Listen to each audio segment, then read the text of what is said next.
کیف وہی اضرو، اور کس طریقے سے ممکن ہے کہ ان مشرکین کے ساتھ نباہ کیا جائے کہ جن کا حال یہ ہے کہ اگر یہ تمہارے اوپر غالب آ جائے تو نہ تو کسی حد کا پاس کریں گے اور نہ کسی قرابت کا، نہ کسی قرابت کا لحاظ کریں گے اور نہ کسی حد کا۔ کلام کی ترتیب ذرا غور کر لیجیے گا، یعنی مطلب یہ ہے کہ یہ جو فرمایا کہ کیف یکون للمشرکین عہد، یہاں کہتے عند اللہ و عند رسولی کہنے کے بعد تو یہ عام چونکہ ایک فرمان تھا تو اس لیے اس کو یاد دلا دیا پھر کہ مسجد حرام کے پاس والا جو معاہدہ ہے، معاہدہ حدیبیہ ہے، اس کا بھی احترام باقی رکھا جائے، اس کا ذکر کر دیا ہے تو اس معاہدے کا احترام رکھو جب تک وہ باقی رکھو۔ اس کے بعد پھر وہی بات پہلی والی لی، اوپر والی، یعنی یہ کس طریقے سے ممکن ہے کہ ان مشرکین ناانجار سے اللہ تعالیٰ اپنے ہاتھ کو باقی رکھے جن کا حال یہ ہے کہ اگر وہ تمہارے اوپر غالب آ جائے تو نہ تو کسی قرابت کی پرواہ کریں گے اور نہ کسی معاہدے کی ذمہ داری۔ یعنی اس کو پھر وہاں سے کیفا سے پھر دہرایا، مطلب یہ ہے کہ جن لوگوں کے معاملے میں یہ برات کا اعلان ہو رہا ہے ان کا پوزیشن اتنا خراب ہے کہ جس کے بعد اب ان سے معاہدہ نہیں ہو سکتا۔ کلام کا خطاب جو ہے صاف اگر صحیح روح سمجھیں، صحیح روح آپ سمجھیں تو یہ ہے کہ ان لوگوں سے خطاب کیا گیا ہے کہ جن کے اندر ایک ہلچل برپا ہو گئی اس اعلان کے بعد کہ اب تک تو ہم ملتے جلتے بھی رہے، جاتے آتے بھی رہے، ہمارے تجارت بھی تھی، ہمارے معاملات بھی تھے، بھائی بندی تو تھی نا، برادری تھی نا، ہم مسلمان ہو گئے تھے، وہ ہمارے مسلمان ہونے میں ہم خلل انداز نہیں تھے اور وہ اپنے خبر میں تھے، لیکن ہمارے کاروبار چل رہے تھے، لیکن اب تو یہ تعلقات ہی بالکل کر گئے۔ تو ان کے لیے فرمایا کہ تم نہیں جانتے الکفر ملت واحدہ، اگر وہ تمہارے اوپر غالب آ جائیں گے تو یہ خیال نہیں کریں گے کہ تم ان کے قبیلے کے ہو، ان کے خاندان کے ہو اور ان کی برادری کے ہو، اور نہ اس بات کا کوئی لحاظ رکھیں گے کہ ہمارا فلاں معاہدہ کسی چیز کا کرو۔ تو جب وہ یہ کرنے کے لیے تیار نہیں ہے تو تم بعد اپنے دنیا کے مفاد کے لیے اگر رشتہ داری کے لحاظ میں اپنے تعلقات ان سے کاٹنے کے لیے تیار نہ ہو تو کیا یہ علامت نفاق کی نہیں ہوگی؟ یہ ان لوگوں سے کلام کا دور کیفا کے ساتھ جو ہے یہ ان لوگوں کے ساتھ خطاب ہے کہ مسلمانوں کو یہ آمادہ کیا گیا ہے کہ اب رشتہ داری اور اس طریقے کے تعلقات بھائی بندی وغیرہ کا لحاظ نہیں ہوگا، اب یہ ہے کہ صاف ہمارے ان کے درمیان دو ٹوک ہوگا۔ یہ آپ کو معلوم ہونا چاہیے کہ بھارت کے ساتھ بھی تو اسی طریقے کی کشمکش بہت عرصے تک رہی ہے، اب بھی ہے، وہ چلتی ہے، سمجھ گیا۔ اور یہ بات بھی یاد رکھیے کہ ہمارے ان کے درمیان جو ہے سوچنے کا انداز یہی ہے کہ وہاں بھی بہت سارے لوگ ہیں کہ جو اس پہلو پر غور کرتے ہیں، یہاں تو بہت سارے لوگ ایسے ہیں کہ یہ معلوم ہوتا ہے کہ وہ ابھی بھولے ہی نہیں کہ ہم انہیں کے فرزند دل بند ہیں، سمجھ گیا۔ تو وہ ان تعلقات کی بنا پر وہ سمجھتے ہیں ٹھیک ہے میری بھی یہی خواہش ہے کہ ہمارے ان کے تعلقات جو ہے ہمارا کہ آخر ہمارا گاؤں ہے، ہماری برادری ہے، ہمارے بھائی بند ہیں، ہمارے اعزاء ہیں، سمجھ گیا۔ یہ چیز ہوتی ہے، لیکن ایک مرحلہ آتا ہے کہ جب فیصلہ کن پالیسی اختیار کرنی پڑتی، سمجھ گیا۔ جب تک یہ نباہ ہو سکے فبیا، نہیں ہو سکتی تو پھر اس کے بعد بزن پھر رشتے کاٹ دی جاتی۔ وہ حاتب بن بلتیہ کا جو واقعہ ہے نا، انہوں نے قریش کو کچھ اطلاع دے دی، آئے گا واقعہ ہو گئی اور خط بھیج دیا، حضرت کو اطلاع ہو گئی، آپ نے جو سوار مقرر کیا کہ جاؤ فلاں جگہ تو باغ میں عورت پکڑو، عورت کو اس کے باغوں کے خط دو، اور خط نکالا تو حاتب بن بلتیہ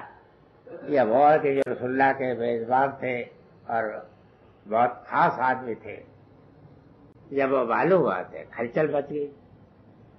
لیکن جب ان سے معلوم ہوا کہ وہ گرفتار ہو گیا خط تو حضرت صلی اللہ علیہ وسلم سے جب موقع ہے بات کرنے کا تو انہوں نے کہا کہ حضور ذرا جلدی نہ فرمائیے،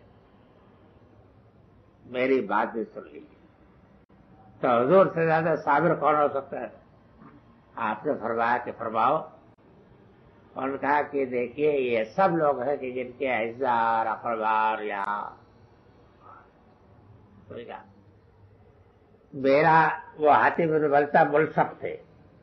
ملصق ہونے کے معنی یہ ہے کہ قوم سے ان کا تعلق نہیں تھا، خاندانی تعلق نہیں تھا ان کا۔ ان لوگوں میں تو سب پہ اعزار ہے، ان کے مفاد کی حفاظت کریں گے۔ میرے وہاں کوئی بھی نہیں ہے، میرا سارا مفاد جو ہے بہرحال قریشی کے ہاتھ میں تھا، اس لیے میں نے ان کے اوپر ایک احسان کر کے یہ چاہا کہ میں ان کے ذریعے سے یہ فائدہ حاصل کر دوں۔ ان لوگوں کا تو خاندانی تعلقات تھے، میرا تو کوئی تعلق نہیں، میں تو ایک بھلائی آدمی تھا، تو اس لیے میں نے یہ کیا ہے۔ یعنی مطلب یہ ہے کہ اس میں خاندانی عصبیت کو کوئی دخل نہیں ہے، میرے ذاتی مفادی کا سوال ہے، یہ انہوں نے کہہ دیا اور حضرت نے عذر قبول کر لیا۔ صاحب کیا کیسا کس طریقے سے ممکن ہے جب ہم تعلقات واقع رکھیں؟ ان کا رویہ یہ ہے، کس طریقے سے ممکن ہے؟ قریش کو ہمیں اتنی مہلت دیتے ہیں، بس اس زیادہ نہیں۔ یہ اس انداز میں کہنے کا مطلب یہ ہے کہ اب فیصلہ کن قدم اٹھانا ہے، تم بھی اس کے لیے اپنے آپ کو تیار کرو۔ میرا خیال یہ ہے کہ یردونکم وہ تم بافواہہم وتابی قلوبہم واکثرهم فاسقون، یہ تم سے بس زبانی جمع خرچ کو خوش رکھتے کرنا کوشش کر رہے ہیں، ان کے دل اس سے منکر ہے اور اکثر جو ہے حد شکن ہے۔ فاسق کا لفظ یہ فقہی معنی میں نہیں ہے، حد شکن یہ اکثر حد شکن ہے۔ مطلب یہ ہے کہ اب اجتماعی مفاد کا تقاضا یہی ہے کہ ان کے ساتھ جو ہے تعلقات کی وسعت سے بڑھ دیا۔ اب یہ نہ سوچو، میرا خیال ہے کہ میں نے سمجھا دیا، باقی اللہ والے۔ اللہ الحق حقا وارزقنا اتباعہ وارنا الباطل باطلا وارزقنا اجتنابہ صلی اللہ تعالی علیہ برحمتک یا ارحم الراحمین۔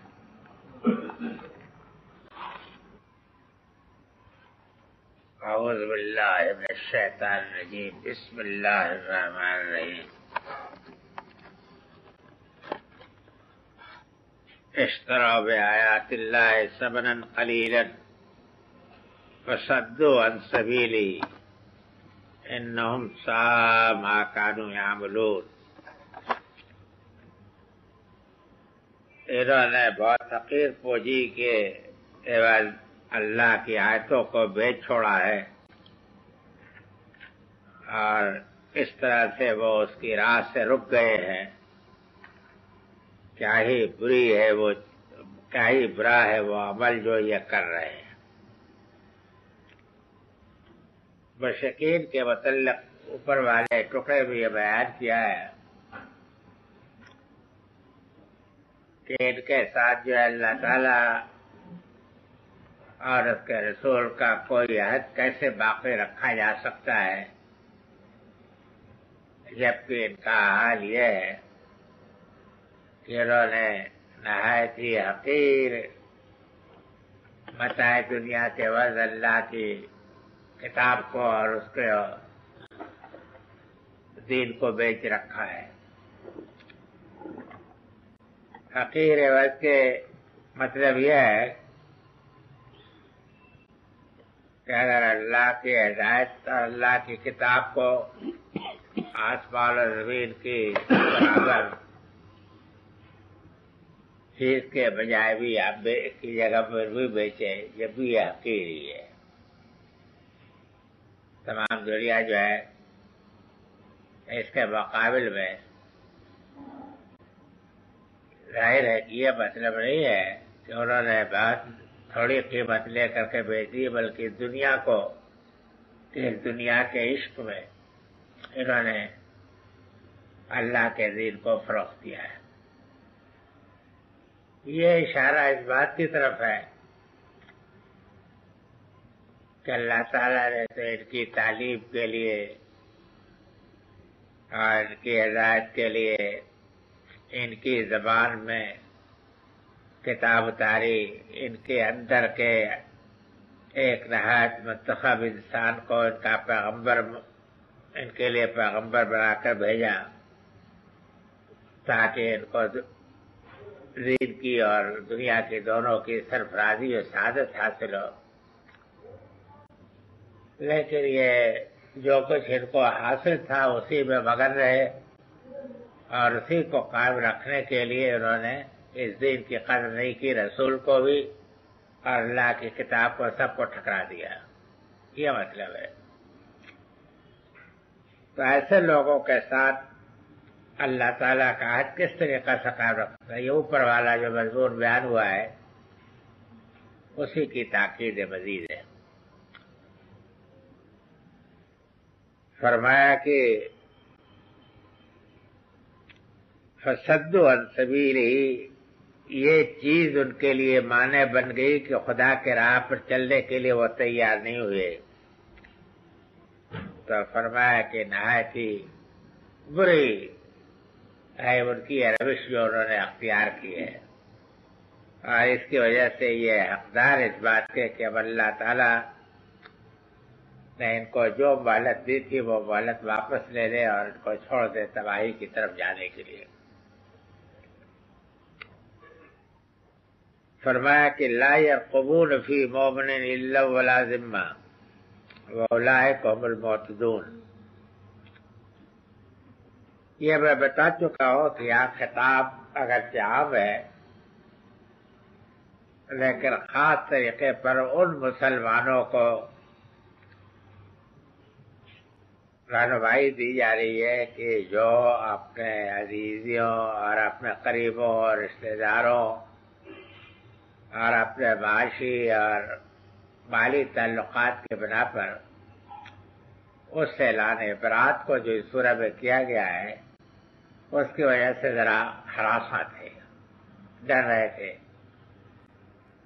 اس لیے کہ وہ یہ چاہتے تھے کہ جس نوعیت کے تعلقات اب تک قریش کے ساتھ رہے ہیں اسی طریقے سے باقی رکھے جائیں، اب اپنے دین پر رہے وہ اپنے دین پر رہے، تاکہ رشتے اور قرابت کے جو تعلقات ہیں یہ ٹوٹ نہ جائیں۔ وہ اس کو بظاہر تو سمجھتے تھے کہ اس میں کوئی فطور نہیں ہے،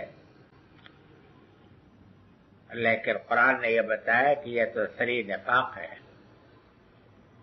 اس لیے کہ تم کو ان کی عزیزداری کا تو بہت پاس ہے، لیکن ان کا حال یہ ہے کہ وہ کسی کے معاملے میں نہ کسی حد کا پاس کر رہے ہیں اور نہ کسی قرابت کا۔ عزیزوں نے اپنے عزیزوں ہی کو دین کی خاطر ظلم کا نشانہ بنایا ہے، اور جہاں تک کہ معاہدے کا تعلق ہے تو ان معاہدات میں سے تو کسی معاہدے کی بھی ایک دن کے لیے بھی انہوں نے کوئی عزت نہیں کی۔